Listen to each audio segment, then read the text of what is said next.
Hola, mi nombre es Alzheimer, o eso creo. Lo único que sí recuerdo es que soy una enfermedad muy agresiva y degenerativa, que puede hacerte sufrir mucho. Te quiero contar un poco de mi historia, y esta comenzó cuando el doctor y psiquiatra Alois Alzheimer...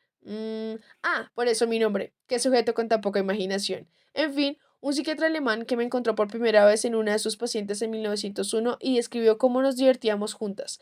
Yo solía producir en ella dificultad para dormir, problemas de memoria, cambios de humor drásticos y cada vez se confundía más la pobre.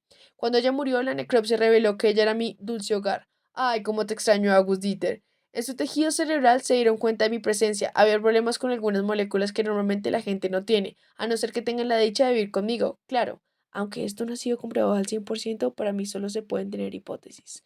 Estas moléculas son el péptido beta-amiloide y la proteína tau. ¿Pero qué es lo que pasa? Pues verás, en tu cerebro existe una proteína llamada proteína precursora amiloidea, APP, que tiene múltiples funciones relacionadas con la plasticidad neuronal, la regulación de la sinapsis, la señalización, entre otras funciones. La APP ayuda a la neurona a autorrepararse y crecer, y si no es utilizada, la proteína se separa mecánicamente y se recicla. Normalmente, unas enzimas llamadas alfa secretasas y gamma secretasas se encargan de la separación de la APP en dos partes solubles. Sin embargo, cuando hablamos de mí, aparece una enzima llamada beta secretasa que modifica la separación mecánica de la APP porque en vez de dividirla en dos partes solubles, la separa en una parte soluble y una insoluble. Esta parte insoluble se conoce como péptido beta amiloide. El péptido beta amiloide es expulsado al espacio extracelular de las neuronas a través de la ruta secretora. El péptido beta amiloide tiene la facilidad para formar placas y polimerizarse en conjunto con otras sustancias. Aquí es cuando hago mi aparición. Pues bueno, yo aparezco como una proteína de la membrana grasa que rodea las deliciosas células nerviosas, es separada por una enzima particular que da lugar a los péptidos betamiloides que son pegajosos y les gusta mucho agruparse. Se agrupan para... ¡Claro! Se agrupan para formar las placas seniles que son las encargadas de bloquear las señales y por consiguiente la comunicación entre células. Además, estas bellezas también desatan reacciones autoinmunes que destruyen las células nerviosas dañadas. ñam, ñam, ñam, ñam, ñam. ¿Y qué son los ovillos neurofibrilares? Espera, ¿por qué te cuento todo esto? No eres uno de esos tantos médicos tontos que quiere acabar conmigo. ¿O sí? ¿Sospechoso?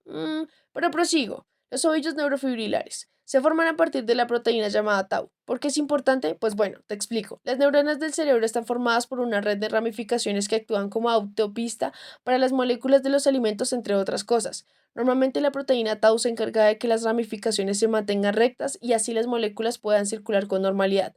El problema es que si vivo contigo puedo reducir esas proteínas a hebrillas o u ovillos, la que te dará como resultado, aunque además de eso se destruyen las ramificaciones y eso impide que los nutrientes lleguen a las células nerviosas, lo que provoca su muerte. ¿Dónde comienza esta unión destructiva entre placas y ovillos? En una zona conocida como el hipocampo, que es el responsable de formar recuerdos. Por esto la pérdida de memoria a corto plazo es habitualmente el primer síntoma. Estas proteínas invaden progresivamente otras partes del cerebro, lo que crea cambios particulares que indican los diferentes estadios de mi enfermedad.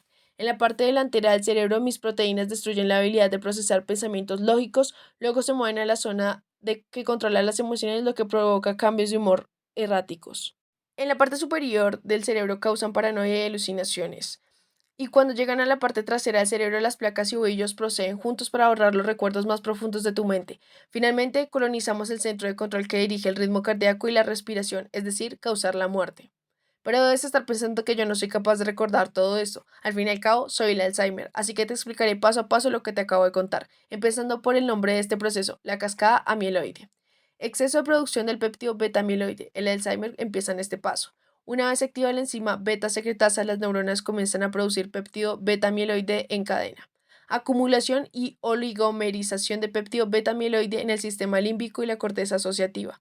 Cuando los péptidos beta-amiloides son expulsados al espacio extracelular, comienzan a apilarse interrumpiendo la conexión o sinapsis de las neuronas. Este proceso inicia en el hipocampo del cerebro, razón por la cual se produce como síntoma inicial la pérdida de memoria a corto plazo. Efectos nocivos de los oligómeros del péptido sobre la sinapsis. Cuando la sinapsis es interrumpida, no hay comunicación correcta ni completa entre neuronas, tampoco hay un transporte de nutrientes por parte de las microglias.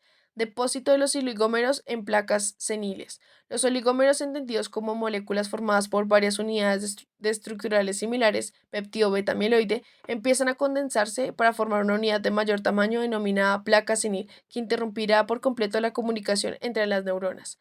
Respuesta inflamatoria producida por astrocitos y microglias. Los astrocitos encargados del soporte y la microglia encargada de la defensa e inmunidad del sistema nervioso central sintetizan citoquinas proinflamatorias como la interleucina 1 que contribuye a la liberación de otras moléculas citotóxicas que sean las encargadas de reducir la acumulación de moléculas anormales y reparar el daño neuronal. Sin embargo, algunos estudios indican que esta reacción inmunológica tan intensa contribuye a un deterioro neuronal más acelerado, lo que acentúa la base de la enfermedad, debido a que en un proceso conocido como opsonización, las citoquinas marcan a las células con estructuras anormales para que los linfocitos T puedan atacarlas con mayor facilidad. El problema es que todas las neuronas están empezando el proceso de producción anómala de péptidos, lo que hace que eventualmente los linfocitos T ataquen la mayoría de estas.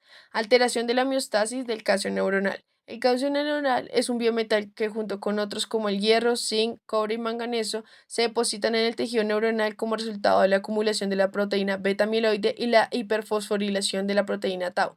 El estrés oxidativo está asociado a la disfunción mitocondrial, en donde ambos son directamente proporcionales. Entre mayor estrés, mayor disfunción.